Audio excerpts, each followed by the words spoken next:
નમસ્કાર મિત્રો, સ્વાગત છે તમારું આજની નવી વાર્તામાં। ચેનલ ઉપર નવા આવ્યા હોય તો ચેનલ સબસ્ક્રાઇબ કરવાનું ભૂલતા નહીં। તો ચાલો વાર્તાની શરૂઆત કરીએ। મારું નામ મોહન છે। મારી ઉંમર 28 વર્ષની છે। મારા લગ્ન થઈ ગયા છે। મારી એક સુંદર પત્ની છે જેનું નામ કિંજલ છે। મારે એક છોકરો પણ છે જેની ઉંમર 4 વર્ષની છે અને હાલ તે ભણે છે, એટલે કે આંગણવાડીમાં જાય છે। અને મારી પત્ની હાઉસવાઈફ છે અને હું એક ડાયમંડ કંપનીમાં નોકરી કરું છું। સવારે 9 વાગે જાઉં છું અને સાંજે 6 વાગે હું ઘરે આવતો હતો। મારી પત્ની અને છોકરો બંને જણ ઘરે રહીને અમે સુરતના ફ્લેટમાં રહીએ છીએ। અમારું જીવન ખૂબ જ ખુશીથી જતું હતું, પરંતુ એક દિવસ મારો દીકરો ભણવા ગયો હતો અને કિંજલ નાહવા ગઈ હતી।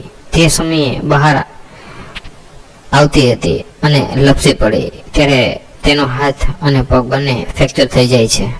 હું એને દવાખાને લઈ જાઉં છું અને તેની દવા કરાવું છું। ડૉક્ટરનું કહેવું છે કે હવે કિંજલને 2 મહિના આરામ કરવો પડશે। હું એને ઘરે લઈ આવું છું। પછી જેમ તેમ કરીને બે દિવસો કાઢ્યા, પણ બહુ મુશ્કેલ હતું આ બધું ઘરકામ કરવું। કિંજલને તો આરામ જ કરવાનો હતો। રસોઈ, કપડાં, કચરા પોતું અને ઘરના બીજા બધા કામોમાં ખૂબ જ મુશ્કેલ હતું। પછી કિંજલ કહે કે આના કરતાં આપણે એક કામવાળી રાખી લઈએ તો, જે આપણને સહાય થઈ જાય કામની અંદર। મેં કીધું ના એની શું જરૂર છે, પણ એકની 2 ન થઈ અને એક કામવાળી લાવવી પડી। એ ઘરે સવાર સાંજ 2 ટાઈમ આવતી હતી અને ઘરના કામ કરતી હતી। મારે હાલ કિંજલ સાથે કોઈ જાતની મસ્તી કરાય એમ ન હતી। ધીરે ધીરે 10 દિવસ થયા અને હું અકળાઈ રહ્યો હતો, કારણ કે મને જોઈતું સુખ મળતું ન હતું। કામવાળીની ઉંમર 30 વર્ષની હતી અને તે ખૂબ જ સુંદર લાગતી હતી અને એની પાતળી કમર, એના લાલ હોઠ અને લાંબા વાળ મારા દિલને ઘાયલ કરતા હતા। તેનું શરીર ભરાવદાર હતું અને ખૂબ જ આકર્ષણ લાગતું હતું। મારે તો આમ પણ કિંજલ સાથે રમત રમાય એમ ન હતી, એટલે મેં કામવાળી સાથે રમત રમવાનું નક્કી કર્યું। પણ મને ડર હતો કે આ કંઈક કહેશે તો। હું ગભરાતો હતો, મારી હિંમત થતી ન હતી, એટલે હું એને કામ કરતા છુપાઈને જોતો રહેતો। રસોડામાં જાય તો એને જોતા, કપડાં ધોવે એને જોતો હતો।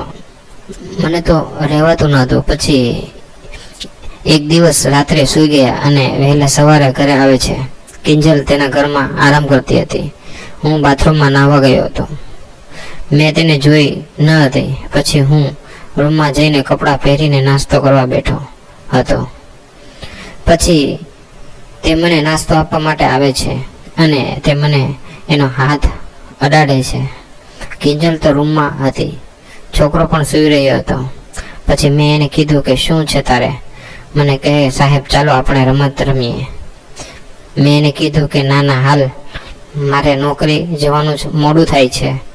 આપણે એમ કરીએ કે તું સાંજે અમારા ઘરે રહે છે અને આપણે રાતે રમશું।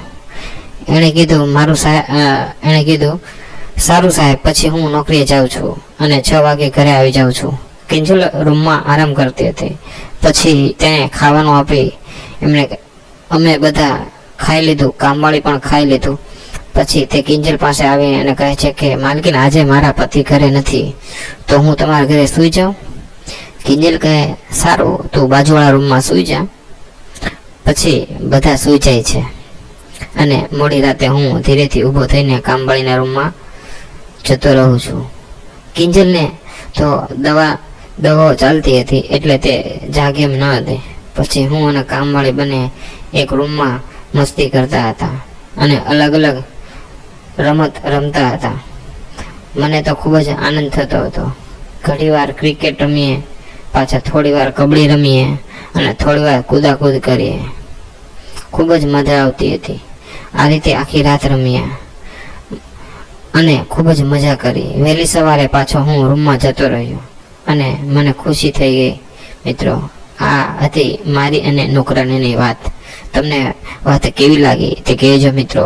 તમને આ વાત ગમી હોય તો વિડીયોને લાઈક, શેર અને ચેનલને સબસ્ક્રાઈબ કરવાનું ભૂલતા નહીં.